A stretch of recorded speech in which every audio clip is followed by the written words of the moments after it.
My name is Carl Hinder, and you're listening to the Salon Help Good to Go podcast, the podcast for salon and spa owners who are looking to grow.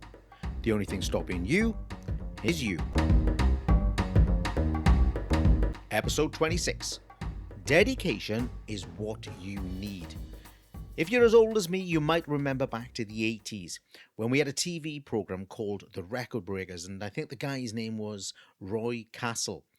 He presented the Record Breakers, and the theme music, one of the lines in it was, "Dedication is what you need if you want to be a record breaker." Now, I'm not going to be singing that for you today, but if you jump on YouTube, I'm pretty sure there'll be a snippet in there somewhere that you can have a listen to.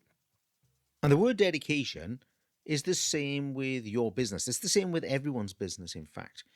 The trouble is, when I ask salons about their success or their development or their plans for growth, they always tell me, in fact, they nearly always tell me, that it's all to do with money and that they need money to make money. So I thought today we'll talk that through because I don't believe that for a moment. In my own personal experience, having developed my own companies, it hasn't been just about the money.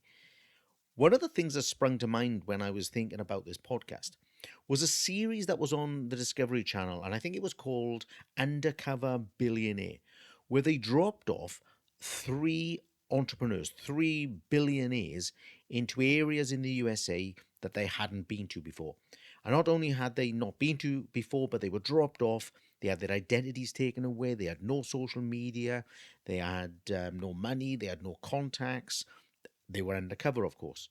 So here we have three entrepreneurs dropped off in a random city in the USA. The objective is for each of them to make $1 million in 90 days. So, roughly 3 months. Now, of course, we know this is Discovery Channel. We know there's a lot of editing going on, but you get the essence. I think the winner probably did 5 million, but they had to create a business that was over $1 million in valuation within 90 days. Now, what does the winner use? Does he use money? Well, the answer is no, because they were only allowed, I think, $100. And I know he got rid of his almost immediately. I think they had $100 in a car and told, go out there and sort things out. So he doesn't use it. What he uses more than anything is his ability. That's what we're talking about. Your ability to make money through a process of dedication and committing yourself. He committed himself to making this money. He said, I'm all in on this project.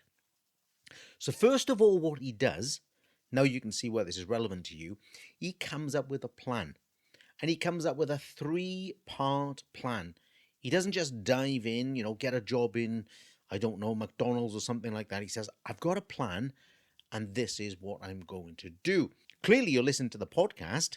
So let me ask you, have you got a plan? Have you got a 3-part, 5-part, 10-part plan? Because you got to have something to work towards.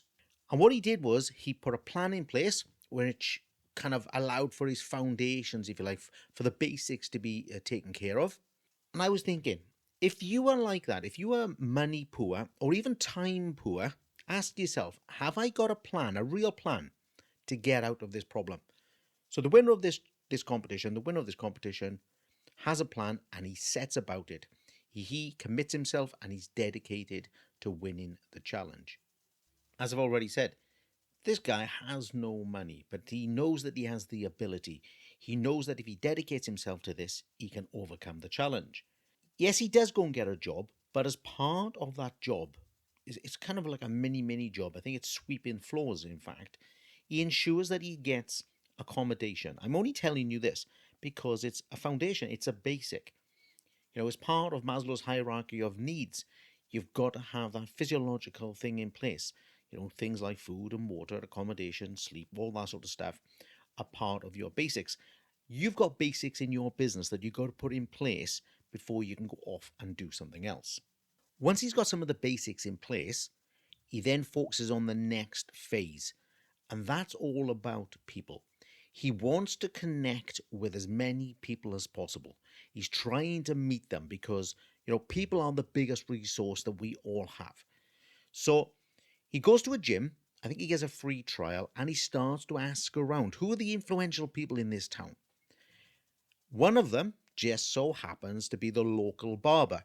And then there's a whole session on the local barber trying to put people together.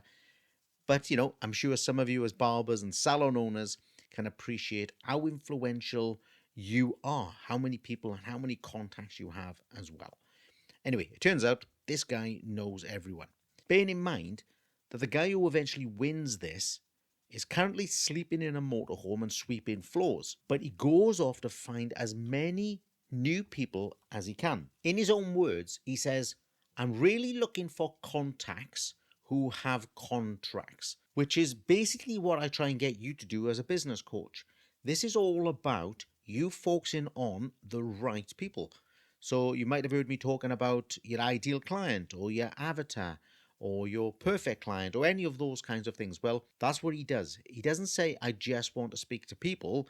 He says, I want to speak to the people that have got influence. I want to speak to the people who have got money. That's essentially what we're doing. That's essentially what you're doing, by the way, when you're looking for your perfect client or your ideal client to generate your business.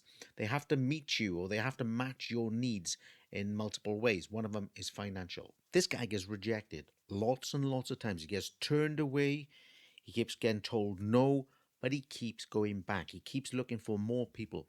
Why does he do that? Well, it's because he's dedicated. And this is the whole point of the podcast. When you're focused, when you're dedicated, nothing stops you. Now, he's got a plan and he's going to deliver it through his dedication. What I want to ask you is this. Does this sound like you? Do you have a plan and are you unswerving when it comes to delivering it? Because if you are, congratulations. You're probably in the top 2% of people. I don't even mean salon owners. I mean just people.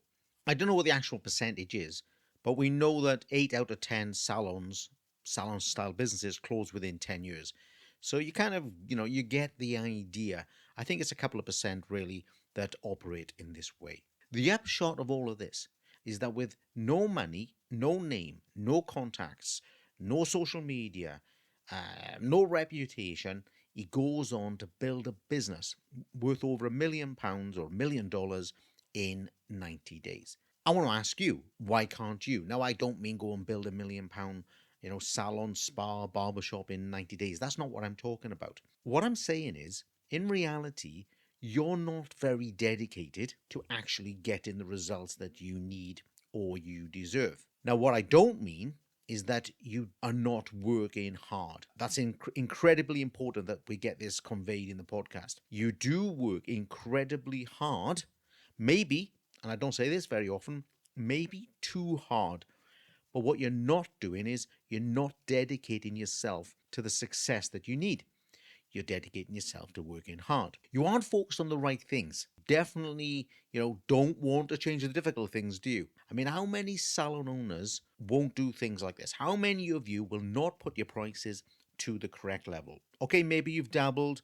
Maybe you've had a little try. Maybe the feedback was bad. Maybe you've even lowered them. How many of you truly, truly embrace retailing in your salon, spa, or barbershop? And I say embrace it so much so that it changes the customer perception about your business, let alone allowing you to grow your business through the profitability of retailing. Or how many of you truly hold your staff accountable with targets? Or do you just think, well, they should have a target? I'll chat to them about it, but I never actually hold them accountable. So you can't be dedicated to your business by avoiding the things that will make it great. I know you're battling against your natural instincts here. I mean, I had some great feedback recently from a group of salon owners that I love working with and totally respect. What they told me was they didn't like my focus on getting salon owners to reduce their time working as hairdressers or therapists, barbers, technicians. Less time behind the chair, less time in the treatment room, etc., etc. Because that's what they want to do. That's what they love doing. And they don't like me kind of trying to drag them away from it. Now, emotionally, I understand that. But what you really got to identify here is when you're working on the back of a chair or in a treatment room, you've got kind of a low level of self-sabotage because you're restricting the amount of time that you have to go and change things. And that includes yourself, by the way. You don't have as much time to invest in your self-development, in your team's development. You don't have time to go and fix things. You don't have time to recruit properly, or you don't have time to do proper marketing structures. So yeah, whilst the feedback is kind of noted, it can't make any sense for you, because what you do instead is you work all these hours, working really, really hard, only to find that you don't have enough time to run your business. So then you go and work even harder to compensate for the lack of growth or the lack of functionality in your business. So for you to be focused, for you to be dedicated, you've got to put everything into what you're doing. You see, you aren't dedicated to having the best business. You are dedicated to working the hardest. And that's all for this week. Thank you for following the Salon Help Good to Go podcast. You can find more information about the person I was speaking about in the podcast, which was Grant Cardone. Have a look in the show notes for his YouTube link. Please leave me a review while you're there and let other salon owners know that I'm here every Sunday at 4 p.m. trying to give you all a bit of a kickstart for the week. Thank you very much for your support. I'll see you all on the next episode.